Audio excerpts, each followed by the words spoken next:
Law subject क्या है, syllabus क्या है, एग्जाम्शंस क्या है, ये सारे के सारे डाउट स्टूडेंट्स को अक्सर आते रहते हैं। कंपनी लॉ के बारे में काफी कुछ है यहाँ पे कि कंपनीज कैसे फॉर्म होती है, मेमोरेंडम्स क्या होते हैं, आर्टिकल्स क्या होते हैं। सिलेबस 70% सिमिलर है, सिर्फ 30% जितना यहाँ पे जो है चेंज है। एग्जाम्शन आपने ले लिया है, दैट डजंट मीन कि आपको इस सब्जेक्ट का नॉलेज ना हो तो चलेगा। हेलो एवरीवन, आज हम डिस्कस करने वाले हैं ACCA के पेपर नंबर F4 के बारे में।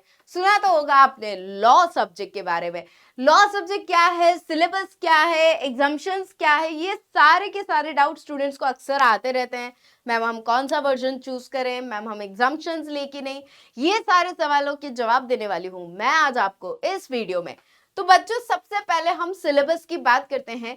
ये जो हमारा ACCA का पेपर है, इसमें अगर हम देखें तो कॉन्ट्रैक्ट्स के बारे में बहुत डिटेल में बताया गया है कि कॉन्ट्रैक्ट्स कैसे बनने चाहिए, कौन कौन सी ऑब्लिगेशंस होती है, सेलर की, बायर की, कैसे ऑफर दिया जाता है, कैसे एक्सेप्टेंस होती है।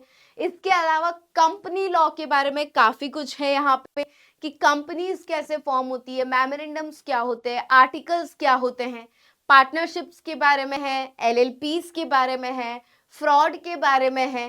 तो ऐसा हमारा पूरा ये सिलेबस है लॉ का, जहाँ पे सारी चीजों के काफी सारे बेसिक्स हम पढ़ने वाले हैं।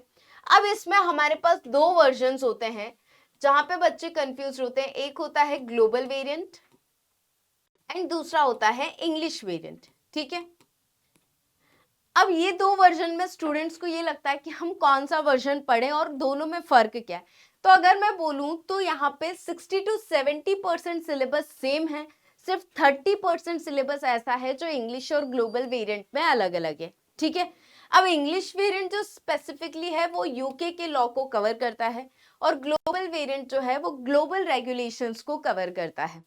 अगर इजी और डिफिकल्ट की बात करूं तो इंग्लिश वाला थोड़ा इजी है, थोड़ा इजी, मैं ऐसा नहीं बोलूंगी बहुत ज्यादा इजी, थोड़ा सा इजियर है, और ग्लोबल वाला थोड़ा सा डिफिकल्ट। ठीक है, अब हमें कौन सा वेरिएंट चूज करना है या कौन सा वर्जन चूज करना है, हम जनरली रेकमेंड करते हैं कि you should go for global variant, क्योंकि आपने ग्लोबल चीज पढ़ी है, मतलब that is world wide acceptable.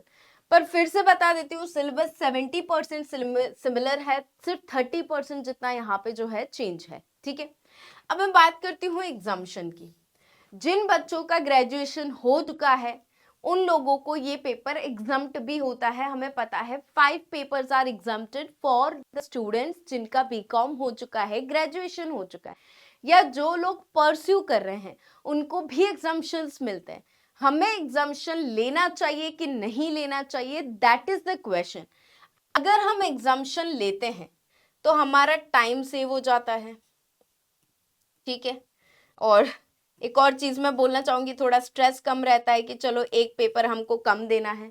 ठीक है, टाइम हमारा जो है बहुत ज्यादा सेव हो रहा है क्योंकि आपको एक पेपर नहीं देना है, पूरा का पूरा पेपर ही आपका हटाया जा रहा है।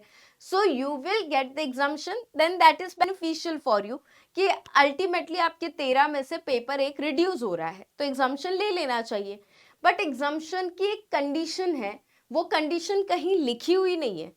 एग्जाम्शन आपने ले लिया है, दैट डजंट मीन कि आपको इस सब्जेक्ट का नॉलेज ना हो तो चलेगा। फॉर एग्जाम्पल, किसी ने एग्जाम्शन ले लिया और उसे पता ही नहीं है कि लॉ क्या है, कॉन्ट्रैक्ट्स क्या है, कंपनीज कैसे फॉर्म हो रही है, PPT पार्टनरशिप्स कैसे फॉर्म हो रही है। तो ये सारी चीजें जो है, ये सारी चीजें कहीं ना कहीं आपको लॉन्ग टर्म में इम्पैक्ट करेगी, क्योंकि लॉ का नॉलेज उतना ही इंपॉर्टेंट है जितना अकाउंट्स एंड फाइनेंस और टैक्सेशन का नॉलेज होना जरूरी है। तो अगर आप एक प्रोफेशनल कोर्स करने जाते हैं तो यहाँ पे ACCA एग्जाम्शन दे रहा है, वो ये सोच कर दे रहा है कि तुमने अपने ग्रेजुएशन में इस सब्जेक्ट को अच्छे से पढ़ा होगा। अगर आपने इस सब्जेक्ट को पढ़ा ही नहीं, अगर आपको बिल्कुल भी नॉलेज नहीं है लॉ का, तो आपको ये पेपर एग्जाम्प्ट नहीं करवा लेना चाहिए, क्योंकि we should be knowing what is law, कैसे चीजें होती है, how the things work, what are the rules and regulations, what are the consequences अगर हमने कोई चीज फॉलो नहीं की है।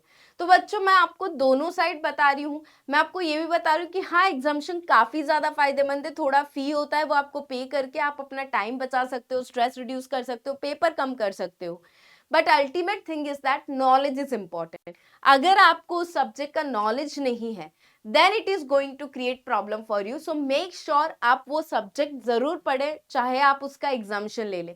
तो आई होप आपका ये डाउट यहाँ पे क्लियर हो चुका होगा बच्चों, और ऐसे ही आपके डाउट्स को क्लियर करते रहेंगे हम। Stay tuned.